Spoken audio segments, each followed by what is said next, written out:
Nabi Isa itu kalau orangnya ceria sekali. Pernah ditegur sama Nabi Yahya. Mali aroka dohikan ka'annaka aminta min makrillah. Saya melihat kamu kok selalu senyum ceria, seakan-akan tidak ada adabnya Allah. Terus Nabi Isa balas ke Yahya, mali aroka abisan ka'annaka ayista min rahmatillah. Kamu kok merengut terus, koyok ning donya ora ana rahmat. Jadi kamu milih mana? Senyum terus apa merengut terus? Partainya hanya dua, Nabi Yahya sama Nabi Isa. Jadi khazanah itu banyak. Untuk melawan penyakit itu ketakutan itu bahaya, karena bisa mengganggu imunitas tubuh. Orang harus percaya diri, harus pede. Meskipun harus hati-hati, tapi harus tetap pede. Dengan demikian imunitas tubuh kita terjaga. Jadi ya sudah seperti itu. Semua orang punya cara untuk menjaga diri masing-masing. Kemudian tentang Mbah Ahmad Siddiq, saya tahu banyak karena dulu saya masih ingat. Ini sekaligus ijazah pada cucu-cucunya. Kalau sama anaknya tidak berani saya. Sama cucu-cucunya. Saya masih ingat Mbah Ahmad Siddiq itu sangat loyal sama yang namanya negara. Kita tahu beliau adalah termasuk orang yang bintang ketika Muktamar Situbondo, ketika NU pertama kali nerima asas tunggal, yaitu Pancasila. Kayak apa ulama-ulama kita, ya mulai Mbah Ahmad Siddiq, Mbah Ali Maksum, Gus Dur, Mbah As'ad, semuanya lah, termasuk Mbah Mun, semuanya loyal sama negara, sehingga NU menerima asas tunggal. Itu saya masih ingat karena Bapak dulu perwakilan dari NU cabang Lasem. Beliau pernah ngundang Mbah Ahmad Siddiq di sini, zaman itu zaman Pak D. Dzufar ikut ngundang ke sini, bapak saya. Itu saya menangi beliau ngisi pengajian di hallnya buyut saya, Mbah Umar bin Arabi. Jadi saya ini zuriyahnya Mbah Umar bin Arabi, sama dengan keluarganya Ki Hamid Pasuruan. Itu beliau cerita bahwa kemenangan Islam itu tidak harus kita yang menang kangelan. Kadang Allah bikin orang lain yang kangelan, kita yang ikut menang. Jadi dulu kata beliau, banyak ulama ketika kita diserang Jepang, saya masih ingat, saya karena pas itu ikut ke Lasem, karena saya santri sarang, Mbah Mun ngisi di Lasem, saya ikut di Lasem karena saya masih keluarga. Itu ulama-ulama itu mimpi dibacakan ayat ghulibatir rum fi adnal ardi wa hum mim ba'di ghalabihim sayaghlibun fi bid'i sinin lillahil amru min qablu wa min ba'du wa yawma idzi yafrahul mu'minun. Itu dulu itu ada pertarungan besar antara kerajaan Romawi dan kerajaan Persia. Kita tahu Romawi itu Nasrani. Saya ulang lagi, Nasrani. Nasrani itu percaya adanya Allah, adanya Tuhan, dan percaya adanya kitab samawi. Sementara musuhnya itu Persia, orang yang tidak bertuhan, tidak berdasar kitab samawi. Ketika Persia mengalahkan Romawi, itu orang Islam ikut susah, karena terus dibully sama orang-orang kafir Mekah. Orang kafir Mekah adalah orang yang tidak punya kitab samawi. Katanya orang kafir Mekah, iku lho balamu, jute duwe kitab, jarene di hubungan mbek langit, nyatane perang keok. Paling kon ya podo. Jadi ada analogi bahwa kalahnya orang Nasrani itu dianggap simbol kekalahan orang yang bertautan atau berhubungan dengan langit. Akhirnya orang Islam susah. Saking susahnya orang Islam sampai Abu Bakar itu tanya, ya Rasulullah, lalu orang Romawi menang itu kapan? Terus ada surat turun, fi bid'i sinin. Ya kira-kira 3. Abu Bakar pas itu belum alim-alim amat. Jadi ngartikan 3 itu ya 3 betul, sehingga beliau masyhur itu. Cara Jawa totoan itu kimar. Pokoknya nanti Romawi pasti menang 3 tahun lagi. Akhirnya ketika datang itu taruhannya dengan 10 onta. Datang ke Rasulullah, Nabi menjelaskan, "Lho ndak. Bid'u itu mabena salas ilatis itu 3 sampai 9. Kamu jangan bilang 3. Ya sudah, taruhannya ditambah. Taruhannya ditambah sampai 100 onta. Tapi pembuktiannya enggak 3 tahun, tapi nunggu 9 tahun. Sampean jangan tanya, berarti dulu pernah taruhan halal. Zaman sebelum ngaji saya, sampean sudah sering taruhan, jadi jangan nyalahkan saya. Nanti itu ada ilmunya, namanya nasah mansukh. Dan taruhannya Abu Bakar tidak kayak sampean. Taruhan yang sangat-sangat demi Islam, bukan demi hadun nafsi. Betul. Ketika tahun ke-7 orang Islam itu menang. Gila ya, tahun 9 itu umat Islam menang. Menangnya umat Islam mengalahkan musyrik Mekah itu di Badar. Romawi mengalahkan apa? Persia. Gara-gara Romawi mengalahkan Persia itu cara berpikir orang itu rubah. Ternyata langit itu ada, kekuatan langit itu ada. Sehingga meskipun akhirnya orang Kristen bilang ada Trinitas, terus mereka keliru dalam mengartikan Isa, tapi ada sekian nabi yang mereka sebut dan mereka hormati. Ada sekian kesamaan. Sehingga dalam Islam, saya ulang lagi, dalam Islam, andai kan disuruh milih orang komunis sama orang Nasrani, Islam tentu sama-sama kerjasama, milih sama yang Nasrani, karena ini ahli kitab, kerjasama loh, bukan milih menjadi Nasrani. Nanti kalian salah paham, senangannya terus bully, itu semangatnya pasti hasut. Nah, terus lalu relevansinya dengan Indonesia gimana? Wa yauma idzi yafrahul mu'minun. Ketika orang Romawi yang punya kitab samawi mengalahkan Persia yang tidak punya kitab samawi, itu orang Islam ikut bunga, ikut gembira. Itu semua kiai banyak yang mimpi seperti itu. Ini cerita Pak Ahmad Siddiq. Saya dengarin. Ternyata betul. Jepang itu enggak dikalahkan Indonesia. Jepang, Hiroshima dan Nagasaki dibom oleh apa? Sekutu. Akhirnya Jepang pulang. Pas Jepang pulang, Indonesia merdeka. Itu dulu kiai-kiai sudah nakwil bahwa menangnya Indonesia itu tidak harus mengalahkan penjajah. Pokoknya nanti penjajah ada yang mengalahkan. Jadi orang Islam zaman itu tidak bisa mengalahkan Persia. Yang mengalahkan itu Romawi. Tapi orang Islam ikut gembira. Itu sebenarnya wa yauma idzi yafrahul mu'minun binasrillah. Jadi orang itu cara berpikir Quran itu beda. Sehingga saya ini cerita ke cucu-cucu Mbah Siddiq karena ya nasabnya sama sampai saya, karena sama-sama sampai Mbah Sambu. Bedanya keluarga saya lewat Mbah Abdul Azim, kalau yang keluarga sini lewat namanya Mbah Yusuf. Itu saudara sama Mbah Abdul Azim, sama-sama sampai Mbah Sambu. Tapi keinginan saya tentu bukan sekedar silaturahim gagah-gagahan diceluk Gus. Celuk Gus repot. Nak ora alim ra pantes. Nak beling ra pantes. Salam templek 1.000 jaluk swarga. Aduh. Tuhan, kok mentalah nih 1.000 jaluk. Kamu nginep di hotel 100.000 itu tidak cukup, apalagi untuk bayar apa? Surga. Itu nggak sopan sekali. 1 juta ya nggak bisa itu. 100 juta juga nggak jelas juga. Terus sampai mendingan nggak usah salam template. Malah nggak mungkin masuk surga kalau. Jadi dulu yang namanya zuriyah. Sampean tenang saja, nasab sampean tidak kalah dengan kita. Karena nanti setelah di kuburan itu gus-gus itu nggak penting. Semua kalau ditanya bapak kamu siapa, jawabannya siapa? Nabi Ibrahim. Sudah parmin parlan hilang semua, sudah aman pokoknya nanti. Karena kalau nanti ditanya malaikat bapak kamu siapa, jawabnya Nabi siapa? Ibrahim. Makanya saya itu pemuja Allah yang serius. Sampean ya pemuja Allah, tapi kan kadang kurang alim. Saya ini pemuja Allah serius. Saya itu kalau ngaji, ya ngaji biasa belajar, itu sering nangis seneng. Misalnya saya baca tadi, Miftahul Jannah la ilaha illallah, luang kunci kok dikasihkan. Kita ini masuk neraka gak pantas, enggak bawa kuncinya kok masuk. Harusnya kita ini masuk surga, kita kan pegang kunci surga, gak pegang kunci neraka. Maka aneh kalau kamu masuk neraka itu aneh. Coba kita pegang kunci surga apa kunci neraka? Tapi kadang teman saya neraka ora ono kuncine. Karena tidak ada pintunya. Terus saya bilang, kamu kok tahu? Memangnya mau ke sana, kata saya. Saya tidak punya rencana tahun neraka. Karena nanti di antara syafaatnya Quran itu orang kalau mau masuk neraka tidak jadi. Ya nggak apa-apa ya, diatur sendiri. Jadi di antara syafaatnya Quran itu orang nggak jadi masuk neraka. Jadi syafaat itu ada 2, dari neraka diangkat ke surga. Dan itu bisa lama itu.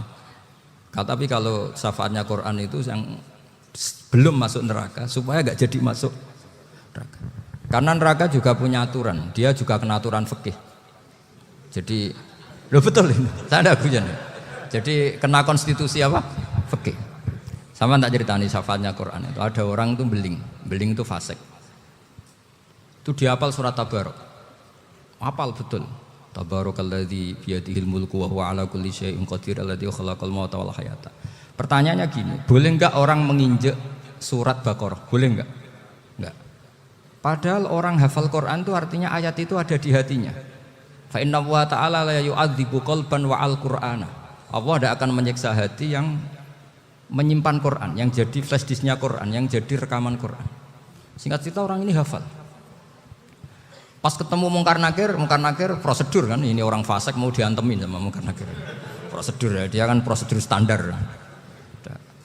Si surat Tabarok akhirnya menjelma jadi seseorang yang gagah berani.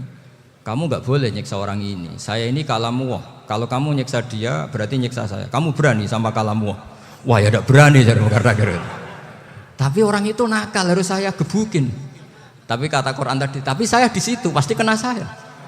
Oh debat, nggak ada lajnahnya ini nggak ikut. Kalau Gus Wirjon ikut jadi lajnah. Kalau jadi lajnah pasti kroninan. Kalau santrinya dimenangkan. Akhirnya debat. Ya sudah kita ketemu Allah. Akhirnya Mungkar Nakir sama Quran tadi surat Tabarok datang. Sowan sama Allah. Terus kata Allah, memangnya kenapa Mungkar Nakir? Saya harus nyiksa dia karena dia fasik ya Allah. Memangnya kenapa surat Tabarok? Saya ada di situ. Menurut aturan orang tuh nggak boleh injak-injak Quran. Kalau dia nutuk saya, nutuk Quran, itu harus dikasih tahu fikihnya Mungkar Nakir.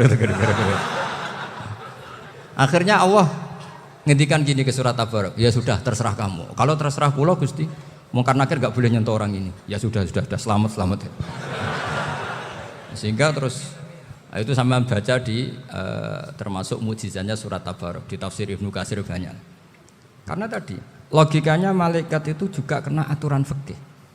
Sehingga banyak ulama termasuk Said Muhammad ngendikan pertanyaan Mungkar Nakir itu tidak semua orang kena. Kalau semua orang kena nanti kalau tanya Nabi Muhammad, waman nabiyuka?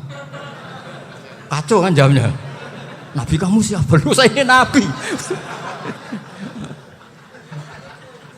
Ya kan? Lah nanti kalau pas ketemu Nabi Ibrahim, waman abuka? Jadi repot kan? Makanya ada kiai yang guyon kalau ditanya, marab buka? Saya ini guru tauhid sembrono. Saya ini ngajar Ummul Baroin, kamu tanya marab buka? Masyhur itu keramatnya Imam Malik itu. Ada Ashabu Malik, rajulun min ashabi Malik. Beliau ditanya Mungkar Nakir, marab buka menabi buka. Imam Malik datang, ini seumur-umurnya itu ngajar tauhid. Kamu bedai enggak sopan kamu. Nah, kita berharap barokah sampean ngaji nanti itu. Yes. Malaikat itu anak sungkane gitu. Jadi dan saya meskipun guyon itu serius. Bedanya orang alim sama ndak itu di situ. Kalau orang alim itu guyon itu masih benar, masih serius. Coba saya bacakan ayatnya. Ala inna auliya Allahi la khaufun alaihim wa lahum yahzanun. Terus lahumul busyra fil hayatid dunya fil akhirah. Artinya kalau Mungkar Nakir dengan penampilan garang gitu, berarti ada ketakutan apa enggak? Ada. Padahal ciri utama walinya Allah tidak ada ketakutan. Makanya itu termasuk dalilnya Sayyid Muhammad. Tidak semua orang alami seperti itu karena wali-wali itu la khaufun alaihim wa lahum yahzanun. Wah anak kiai ketemu Mungkar Nakir buat tidur wedek. Iku dreseke ora kok pertanyaan itu nak konan santri piye. Lho isen wis kiai dihanjuti Mungkar Nakir. Malu gak kira-kira? Mesti pelengahan konan santri piye. Nah jawabannya gampang karena pernah ngajar tauhid. Makanya Sayyidina Ali ini cerita ini ada di kitab Nurul Dholam. Sama lihat di kitab Nurul Dholam karangannya Syekh Nawawi Banten. Itu Sayyidina Ali itu ya, andekan orang biasa mungkin ya agak-agak hasut, tapi ini wali gak boleh kamu katakan hasut. Dia itu mangkal sama Umar. Orang kok setiap orang pernah dibentak. Apa dia berani bentak Mungkar Nakir? Penasaran dia. Bagaimana kerengnya Umar itu berlanjut enggak gitu kira-kira. Akhirnya minta, ya Allah saya minta kasyaf. Ya karena yang minta Sayyidina Ali karena mau wajah dituruti sama kasyaf. Dilihat Sayyidina Umar pas meninggal itu. Jadi hasud itu ya kadang penting asal baik.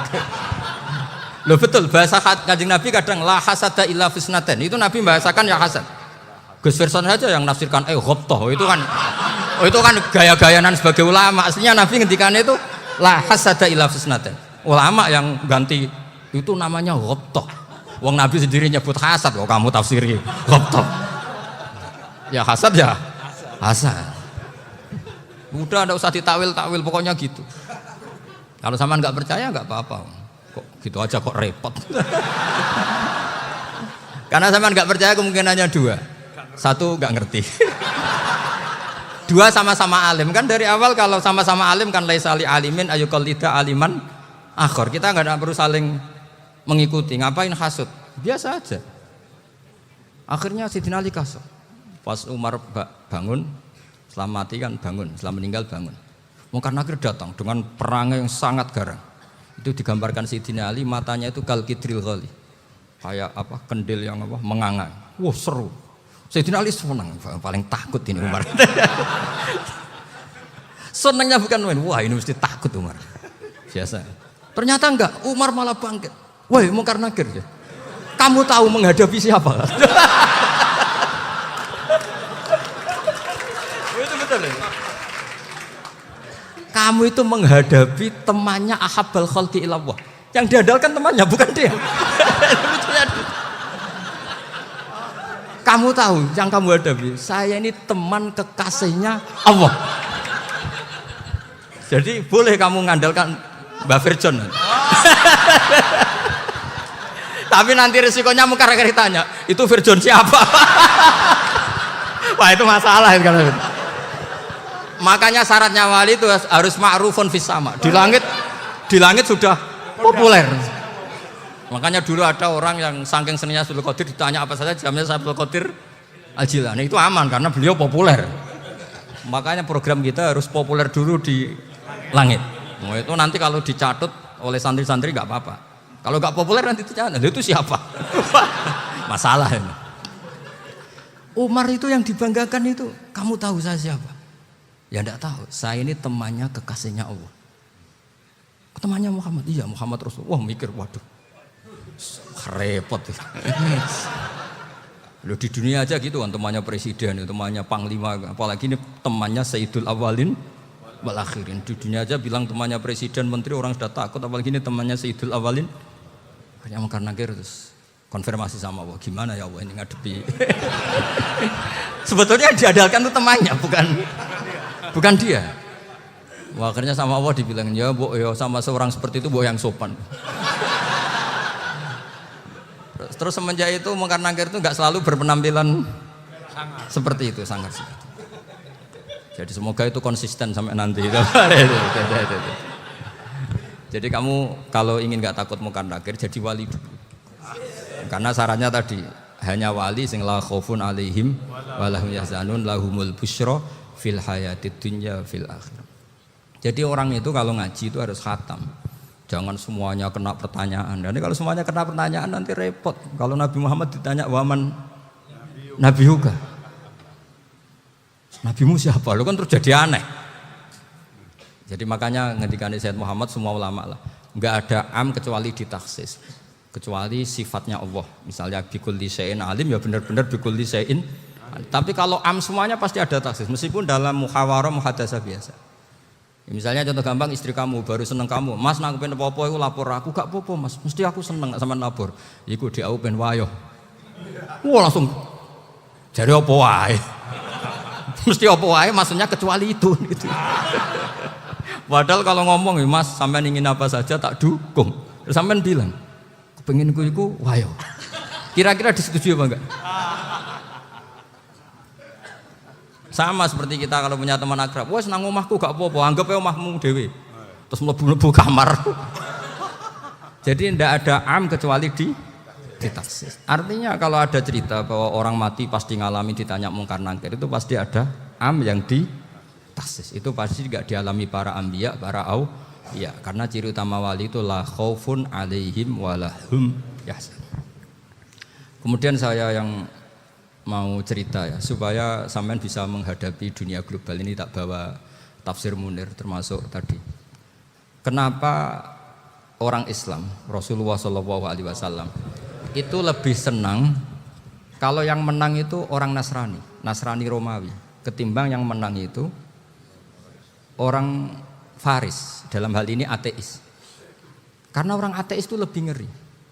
Sebetulnya beberapa penemuan sains, terutama di ilmu medis itu orang Amerika, kayak cloning. Tapi orang Amerika itu masih dilarang oleh gereja untuk mengaplikasi. Karena nanti bayi cloning itu dipakai suku cadang. Di Amerika masih ditentang oleh fatwa-fatwa agama, baik Islam maupun Kristen. Tapi di Cina itu dipraktekkan, karena nggak ada halangan agama. Di Cina itu biasa ada kondom diolah lagi jadi alat-alat aksesoris. Di Amerika tidak ada karena masih ada agama, masih ada larangan. Sehingga orang Islam itu lebih takut kalau yang menang itu Persia, karena terus cara berpikir ternyata Tuhan itu tidak ada, langit nggak ada perannya. Jadi ketika yang menang Nasrani masih berpikir itu pertolongan Tuhan, meskipun mungkin cara mengatakan Tuhan beda dengan kita. Tapi ada satu kesamaan bahwa kekuatan samawi itu ada. Jadi disebut hulibatir rum fi adnal ardi wa hum min ba'di ghalabihim sahlibun. Di sini diterangkan oleh Syekh Nawawi supaya kamu tidak salah paham. Sebetulnya kamu katakan misalnya wah itu paham liberal, sebenarnya saya tidak tersiksa. Cuma takut yang mengatakan seperti itu cek goblokir atau ngaji gitu. Itu aja masalah saya.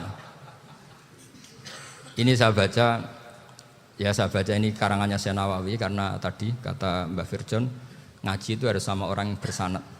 Saya ini kalah sama beliau itu berkali-kali. Secara nasab saya harus manggil Mbah. Secara silsilah ilmu saya juga kalah lagi.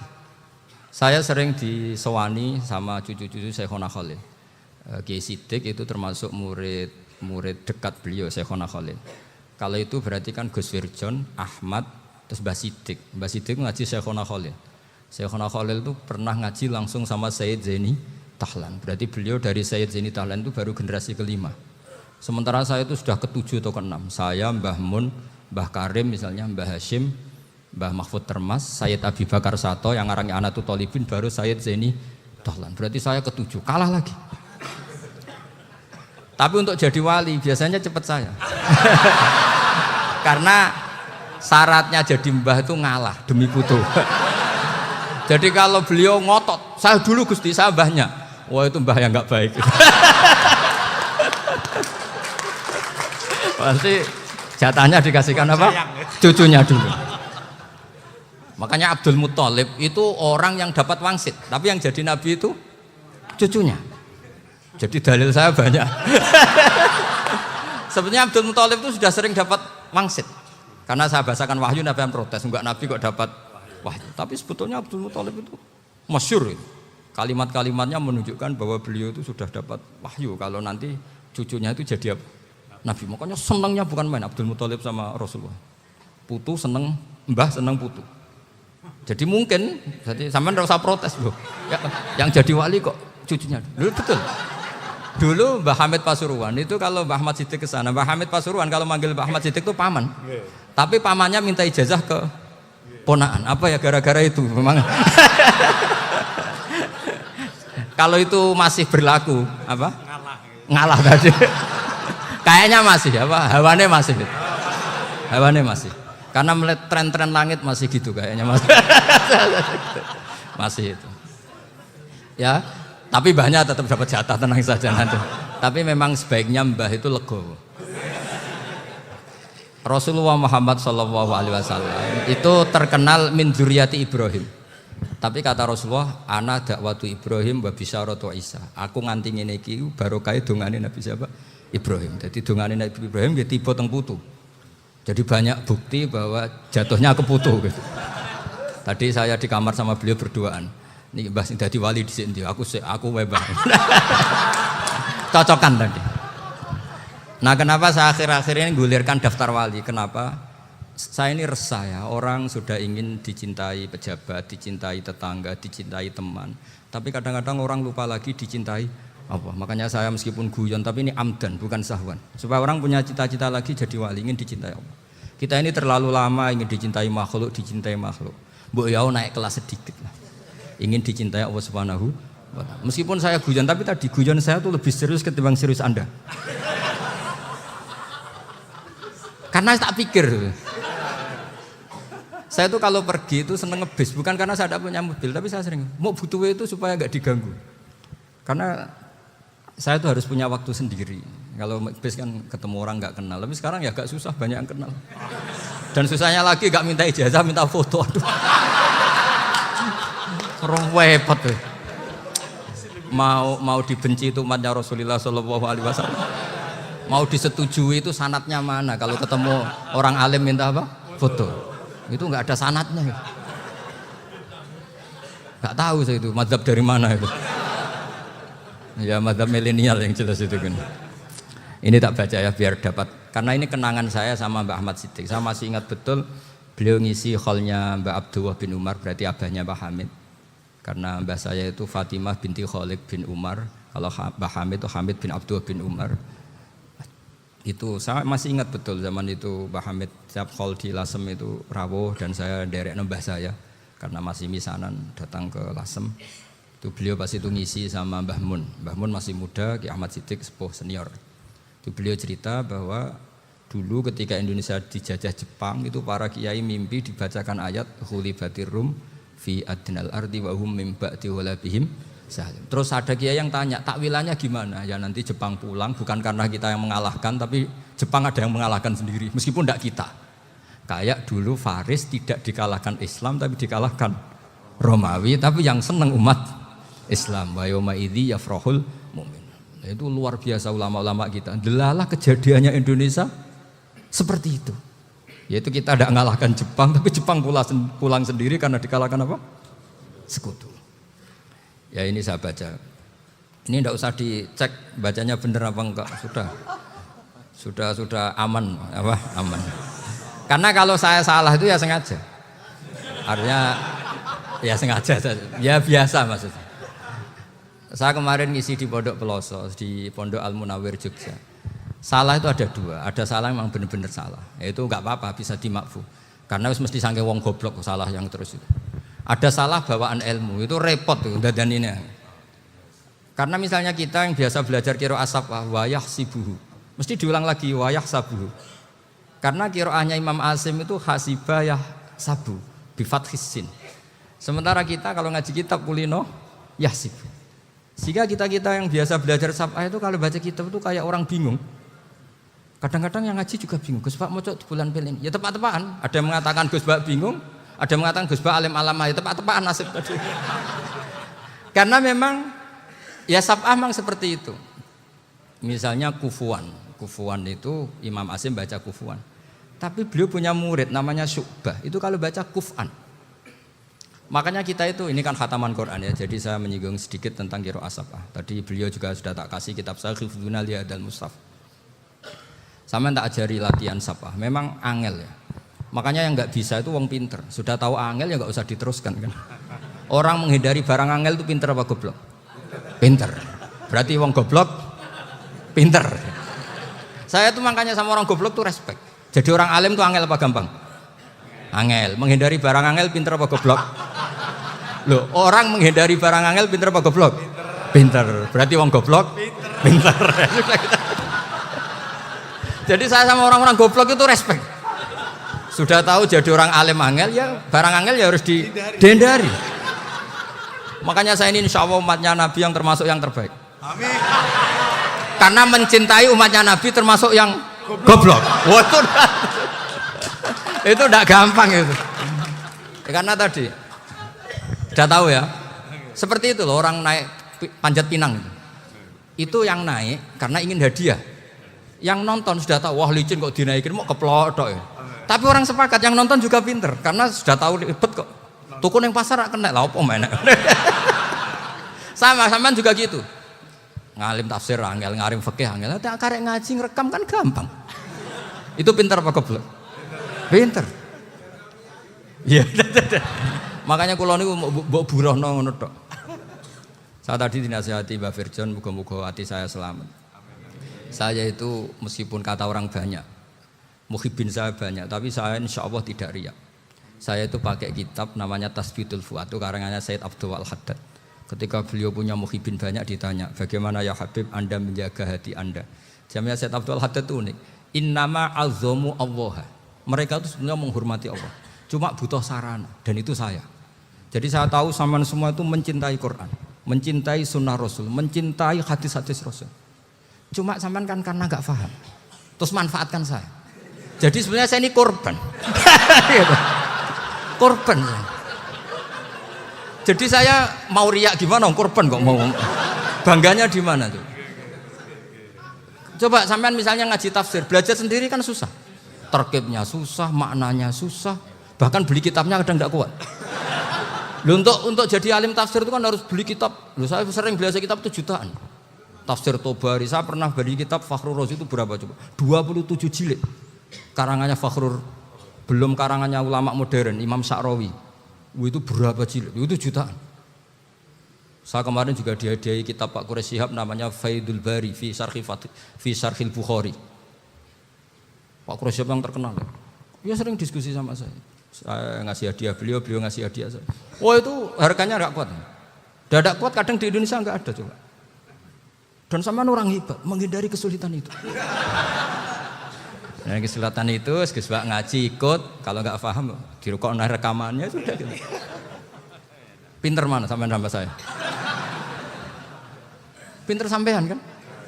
Bikin sosis susah, beli aja kok repot kan. Nah, makanya nggak boleh orang bilang, wah aku goblok reso tafsir, aku wong pinter. Makanya nanti kalau saya ketemu Nabi tidak termasuk orang yang mentahkir orang Islam. Kafa bil mari isman ayah kira akhahul muslim. Jadi cukup orang itu dosa kalau menyepelekan orang Islam. Termasuk darani sampean goblok itu dosa. Caranya nggak darani goblok ya tadi di logika tadi. Alim itu angel. Ngendari angel itu pinter. Berarti wong bodoh. Pinter ya sudah gitu. Tapi tetap bodoh. Tapi ini satu cara untuk saya respect gitu. Coba orang yang ngaji tafsir saya banyak, mungkin ribuan. Itu sebetulnya mencintai Quran. Karena Quran adalah kitab suci yang panduannya umat Islam. Sangat mencintai Quran. Terus kemudian mereka nggak paham. Terus mencari orang yang memahamkan. Burohno lah cara Jawane. Terus keren saya itu di mana coba? Lah terus mereka kurang ajarnya gini, kalau paham itu ya alhamdulillah paham. Kowe nak ngaji Gus Bae ngono tok. Tapi nek ora paham, ora nyalano akal ya. Mari Gus Bae nerangno cepet mulane gak paham. Ora kok nyalano teke sing lelet. Oh itu kan masyaallah naudzubillah tenan. Sebetulnya tingkat kurang ajarnya tinggi Gus sebenarnya. Jadi kalau nggak paham itu kadang nggak nyalahno uteke. Kayak mau misalnya, mau mari mikir aja jelas. Padahal misalnya jelas orang mesti paham bodoh. Paham ya? Jadi kata Sayyid Abdul Haddad, innama azzamu Allah. Sebenarnya mereka itu sangat menghormati Allah. Makanya kita nggak perlu mengatakan wasilah itu kafir, nggak akan. Karena orang tawasul sama Rasulullah itu ingin dapat ridhonya Allah lewat orang yang dicintai. Kita mencintai wali sebenarnya, wah itu kekasih Allah. Kita mencintai itu karena mencintai Allah. Sama seperti gini, kamu mencintai kangkung apa enggak? Sebenarnya sama sekali enggak. Tapi kamu ingin sehat, ada asupan gizi. Kamu ingin tubuh kamu sehat, butuh asupan gizi. Kemudian kamu makan kangkung. Apa terus kamu cinta kangkung kan enggak? Cinta kesehatan kamu sama. Orang yang mencintai saya sebenarnya ingin kepuasan rohani. Saya kan termasuk kiai yang torekonya gampang. Ini swarga, kan akhirnya penggemarnya banyak. Coba kalau kamu neraka. Jadi sebetulnya Anda mencintai kepuasan Anda sendiri. Nah, saya ini korban. Makanya untuk masuk surga cepat saya. Korban itu cepat. Da'watul mazlum la turaddu kan gitu. Laisa bainahu wa bainallah hijab. Jadi saya kalau donga langsung seret langit. Karena mazlum. Saya sinau tafsir itu Pak, sampean bayangkan ada tafsir itu sudah 27 jilid. Sekarang Fakhrur Razi itu bulatnya bukan main. Karena dia ahli filsafat. Bulatnya Masya Allah. Sudah gitu sinau Jalalain kadang dikomen oleh Sawi. Sudah kita percaya Jalalain jebule dibuli Sawi. Percaya Sawi dikandani, "Oh iku Maliki Rasafi." Oh, ribet. Sudah gitu sinau Qurtubi, sinau tafsir Tobari itu susahnya. Belinya susah, belajarnya susah. Padahal saya punya keluarga, punya istri, punya anak. Bayangkan kalau istri saya rewel kayak istri sampean. Wah itu, tapi alhamdulillah enggak. Sama sekali enggak. Allah sudah memilihkan, wah ini bahaya kalau punya istri rewel. Imam Sibawai itu kitabnya banyak, tapi yang terbukukan hanya kitab Abu Sibawai. Karena beliau kalau sudah belajar lupa istri. Hanya pas beliau di pasar, kitabnya dibakar semua sama istrinya. Karena dianggap saingannya. Ternyata yang dicerai tidak kitabnya, malah istrinya. Itu Imam siapa? Sibawai. Tapi alhamdulillah kitab saya enggak terbakar, aman. Saya teruskan ya. Jadi untuk menjaga riya dilatih innama azzamu Allah. Sebenarnya mereka itu menghormati Allah. Sehingga wasail-wasail itu sebenarnya enggak pernah jadi subjek, pelaku utama enggak. Tetap Allah. Sebab itu kata Sayyid Muhammad, kamu kok mengatakan wasilah itu kafir itu gimana? Ketika innallaha qad ba'atsa lakum taluta malika. Talut itu ya manusia. PD-nya itu apa? Inna ayata mulkihi ayyatiyakumut tabut fihi sakinatum mir rabbikum wa baqiyatum mimma taraka alu Musa wa alu Haruna tahmiluhul malaikah. Jadi beliau PD itu kalau bawa sunduk semacam peti sakti, sing di situ ada baqiyatum mimma taraka alu Musa wa alu Haruna tahmiluhul malaikah. Ya kayak semacam jimat ya. Tapi saya bukan mensyariatkan jimat enggak, karena nanti banyak penjual yang pembohong juga gitu loh. Cuma cerita, kamu tidak usah mengatakan kafir. Dulu Tolut PD-nya kalau bawa sunduk semacam peti kesaktian yang di situ ada baqiyatum mimma taraka alu Musa wa alu Haruna tahmiluhul malaika. Sehingga Khalid bin Walid meskipun beliau sahabat dan menyaksikan wajah Rasulullah sallallahu alaihi wasallam, itu bawa sya'aratun min sya'aratihi Rasulullah sallallahu alaihi wasallam, bawa rambutnya Nabi. Perang kemana-mana itu diletakkan di pecinya. Nanti sama tanya lagi, masa pakai peci Khalid bin Walid ini? Wah panjang itu sampean itu repot. Sampean tak warai ngaji usul fikih. Usul fikih itu kalau ngaji itu ada istilah tangkihul manat. Ini mesti ini wilayah yang kita bisa berdebat sama Mbah Firjon. Dulu itu musuh saya karena saya makili Anwar, beliau makili Peloso. Tapi tahu-tahu kalah tua terus saya mengundurkan diri. Di fikih itu ada istilah, ada tangkihul manat, ada tahqiqul manat, ada tangkihul manat. Tangkih itu kira-kira gini, lafadz hadis itu dibuang sekian untuk tahu bahwa itu madarul hukmi. Misalnya gini, tak beri contoh paling gampang. Sama harus paham, kalau nggak paham nggak pinter-pinter. Ja'a a'rabiyun ila Rasulillah sallallahu alaihi wasallam. Ya karena ini menghormati Mbah Ahmad Siddiq, saya orang alim, jadi ngaji ini tetap ada suasana alim. Ya harus ada suasana alim. Nggak perlu jadi orang alim tadi susah. Sudah ngedari susah itu pintar. Sudah itu aja. Jadi orang alim susah, ngedari barang susah pintar. Berarti orang tidak alim pintar. Nah, meskipun tetap sudah itu pegangi sampai mati nanti. Loh, jadi orang alim itu repot. Itu kata Imam Ghazali, kalau orang alim kalau masuk surga itu sama Allah nggak boleh. Kif, kamu nggak boleh langsung masuk surga. Coba cari umat kamu, syafaati dulu. Lah saya takut nyari sampean nggak bisa kembali. Saya tidak punya rencana itu. Pokoknya mau masuk. Boleh sampean kuaduan. Aduan balik raroh dewe, wah repot nanti saya. Berat jadi orang alim itu berat. Ya saya teruskan ya. Ada tangkihul manat. Ja'a a'rabiyun ila Rasulillah sallallahu alaihi wasallam. Faqala ahlaktu wa ma ahlakaka qal waqa'tu imraati fi nahari Ramadan. Ya sidang kita, saya ini rusak ya Rasulullah. Kenapa? Karena saya menjima istri saya fi nahari Ramadan. Terus kata Nabi, kamu harus bayar kafarah. Napa Nabi kafarah? Puasa 2 bulan. Wong baru 1 hari aja terjadi gitu kok disuruh puasa 2 bulan. Ya tidak kuat ya Rasulullah. Baru berapa hari saya puasa aja kecelakaan seperti itu. Apalagi kalau sampai 2 bulan. Enggak ya Rasulullah. Ya sudah kalau gitu kamu pertama ngasih makan apa? Itku rokobah kan, pertama merdekakan budak. Tapi kan sekarang nggak ada budak makanya terus sekarang langsung puasa. Wah ini nggak bisa semua.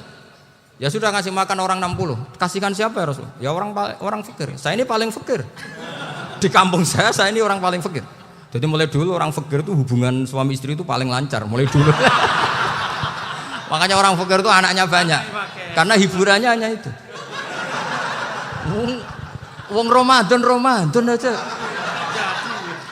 Coba mau ke ATM nggak punya uang, mau antri di bank nggak punya, mau apa coba? Itu mulai dulu. Ini sanatnya mutasil. Wah, akhirnya sudah sanksinya kan tadi ya itqu raqabah atau puasa 2 bulan berturut-turut atau ngasih makan 60 orang miskin. Lalu kata ahli usul fikih, kata a'rabi dibuang, nggak menjadi catatan hukum. Orang kota pun kalau melakukan itu juga kena sanksi yang sama. Imro'atau juga dibuang. Andai kan itu dilakukan untuk amatnya juga ketentuannya sama. Nah sekarang perdebatan antara Imam Syafi'i dan Imam Malik begini. Sekarang pertanyaan gini, jima istri itu hukumnya boleh apa haram? Boleh kan? Lalu kalau ada orang tanpa udzur kemudian makan siang-siang, cara Imam Malik hukumnya sama, harus kena sanksi yang sama. Karena sama-sama hadku hurmati Ramadan bi ghairi udzrin syar'iyyin. Sama-sama merusak hukum Ramadan tanpa udzur syar'i. Lu jima itu tidak zina. Kan hukumnya jaiz. Nah, sekarang makan hukumnya jaiz, harusnya juga kena ketentuan yang sama. Cara pikirannya Imam Malik. Nah, alhamdulillah Imam Syafi'i gak setuju. Wah, cara setuju repot. Bahkan orang-orang Syafi'i sudah punya khilah, kalau gitu minum dulu. Biar gak kena. Iya, biar iftarnya pakai minum. Setelah minum baru jima kan. Ini sudah menyiapkan khilahnya. Ini khas Syafi'i ini, bongso rekayasa hukum. Nanti bisa belajar jauh cara ngakali hukum. Makanya guyonan yang masyhur Gus Dur itu gitu. Ada seorang kiai atau Gus lah, ya punya salah, namanya manusia kan punya salah, entah cangkruk entah apa, pokoknya punya salah. Ada wartawan yang ngiranya semua kiai itu orang suci, sehingga tanya sama Gus Dur, Gus itu ada kiai kok, ya pokoknya salah lah. Tapi jangan bayangkan dosa besar, enggak, kecil-kecil aja. Itu gimana itu? Padahal kiai kan orang suci. Jawabnya Gus Dur lucu. Ya justru yang boleh salah itu para kiai. Kalau kamu nggak boleh. Loh kok bisa Gus? Karena mereka tahu caranya tobat. Repot. Kalau kamu nggak tahu caranya. Sama pelanggaran hukum itu ya harus pakar-pakar hukum. Itu yang tahu caranya rekayasa. Kalau kamu ya kena pasal kan ya. Jadi kamu jangan niru saya ini punya sekian cara untuk kembali. Nah, itu namanya khilah. Makanya kata Sayyid Muhammad, kamu tidak usah anti khilah. Karena Abu Hanifah itu membolehkan khilah, kitabul khiyal. Yang penting kamu soleh dulu. Setelah soleh nanti Allah maklumi. Soleh dulu, syaratnya soleh dulu. Kalau tidak soleh jangan. Contohnya gini, ada orang mau puasa lemes sekali, mau makan. Gampang, kalau langsung makan kan kayak hadku hormati Ramadan biwari udrin sarian. Aku langsung mau jembera sowan Mbah Firjon. Sudah status saya apa? Musafir. Ya sudah, berangkat aja sampai Tuban makan. Nanti kalau nggak jadi ya nggak apa-apa sudah. Kan mulai pergi sudah musafir. Saya tidak tahu nanti malaikat tertarik gebuki nggak tahu. Tapi itu ada khilahnya, asal soleh. Karena kata Sayyid Muhammad dan semua kitab mengatakan itu. Kalau sama nggak tahu ya kebablasan. Nabi Ayub, nabi yang terkenal Gudiken itu siapa? Ayub ya. Nah, itu yang Israiliyatnya kan seru lah. Gudiken dikukur bek kreweng itu terlalu lah kalau itu. Untuk kreweng konti ning Arab ora ono kreweng itu sudah masalah itu. Singkat cerita, Nabi Ayub ketika diasingkan kaumnya itu kan nggak punya sumber makanan. Lah orang lelaki itu mulai dulu egois. Istrinya Nabi Ayub itu cantik sekali, udah cantik, rambutnya bagus. Makanya kamu nggak usah tanya kenapa istrinya Kiai banyak yang cantik. Ya, warasatul anbiya, nggak boleh mungkin. Kalau nggak cantik ya warasatul anbiya dari segi balak. Istrinya Nabi itu semuanya cantik. Nggak usah tanya sebabnya apa, pokoknya gitu, semuanya cantik. Singkat cerita, beberapa kali istrinya Nabi Ayub itu kerja demi bisa nafkahi Nabi siapa? Suatu saat itu tidak ada pekerjaan yang cukup untuk beli roti. Satu-satunya peluang dapat rezeki itu putrinya raja itu rambutnya berondoli. Terus ada sayembara siapa yang rambutnya bagus mau dibeli. Sampai rambutnya istrinya Nabi Ayub itu dijual. Nabi Ayub tersinggung karena itu mengurangi kecantikan. Jadi lelaki mulai dulu gitu. Udah nggak urun kalau istrinya nggak cantik itu komplain. Itu khasnya lelaki. Jadi kalau kamu gitu ada sanadnya juga, tenang saja ya. Komplain ya pegawaian itu.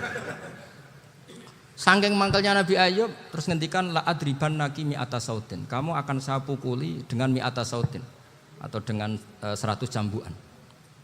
Atau mi'ata dikhtin atau mi'ata apalah sesuai konteks zaman itu. Engko nek muni pecut tuku konti kok ribet lagi.